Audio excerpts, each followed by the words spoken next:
देखिए अभी हमने पढ़ा लिस्ट्स, और लिस्ट का मतलब क्या है कि एक साथ मल्टीपल वैल्यूज को स्टोर करना। Okay done.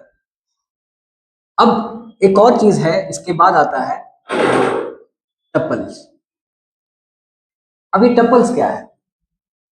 जैसे हमने लिस्ट बनाई, सपोज कि अगर हमने यहाँ पे लिया मार्क्स और इज इक्वल टू, हमने ना ऐसे करके ब्रैकेट ले ली इसमें, और जो भी एलिमेंट्स से आपने रख दिए, इसमें वही है कि आप मल्टीपल एलिमेंट डाल सकते हैं और इवन की डिफरेंट टाइप्स के एलिमेंट्स भी डाल सकते हैं।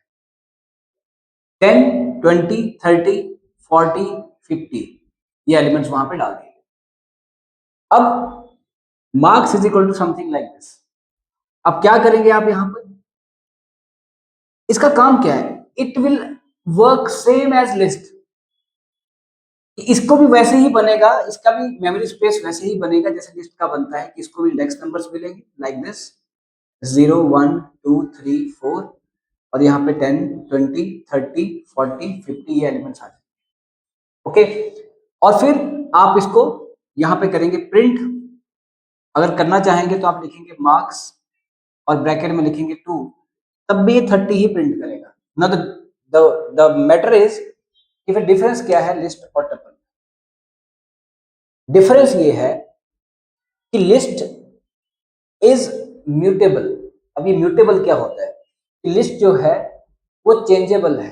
एक बार लिस्ट बनने के बाद आप उसमें उसको बदल भी सकते हैं, आप उसमें नए एलिमेंट्स ऐड भी कर सकते हैं और उसके एलिमेंट्स को रिमूव भी कर सकते हैं।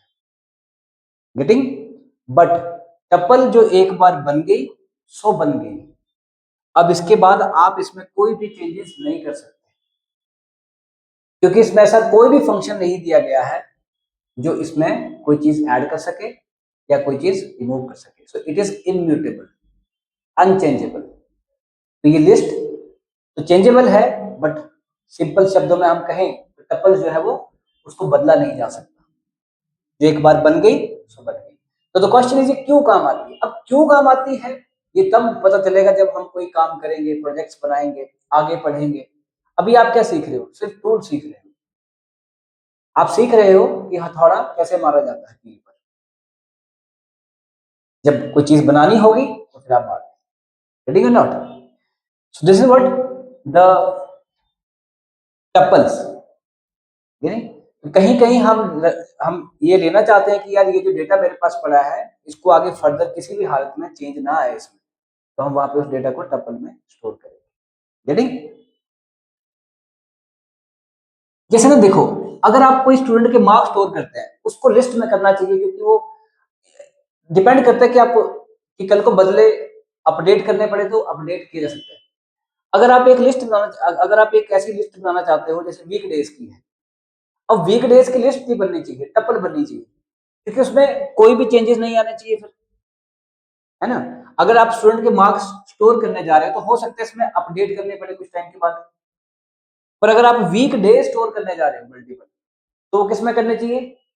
टपल में, क्योंकि वो आगे बदलेंगे ही नहीं, एज इट इज रहेंगे। तो ये है टपल का एग्जांपल। ओके, अब बस बाकी टपल के आप देखेंगे दो, एक दो ही फंक्शंस होंगे। अगर आप देखेंगे जैसे लिस्ट के मल्टीपल फंक्शंस है ना, टपल के एक दो ही फंक्शंस होंगे। काउंट होगा और एक और होगा। काउंट मतलब फ्रीक्वेंसी काउंट करेगा, ठीक है। So tuple is this, it is immutable. बनती कैसे है? हाँ, बाकी प्रिंट करवाना है तो फिर लिस्ट के जैसे ही प्रिंट होता है। इसमें भी अगर आपने फॉर ईच लूप लगाना तो क्या करेंगे? यहाँ पे लिखेंगे फॉर, कुछ भी लिखेंगे एम इन मार्क्स। रेंज बदल लगाना है वो भी लगा सकते हैं 0, 1, 2 करके, और मैंने यहाँ पे लिख लिया प्रिंट एम। अब ये क्या करेगा? इसको प्रिंट कर देगा। It will print it elements one by one, क्योंकि एम में सबसे पहले क्या आ जाएगा? 10 आ जाएगा, फिर 20 आएगा, फिर 30 आएगा, फिर 40 आएगा, फिर 50 आएगा। गेटिंग और not? This is how the things are working. This is tuple. Right on it?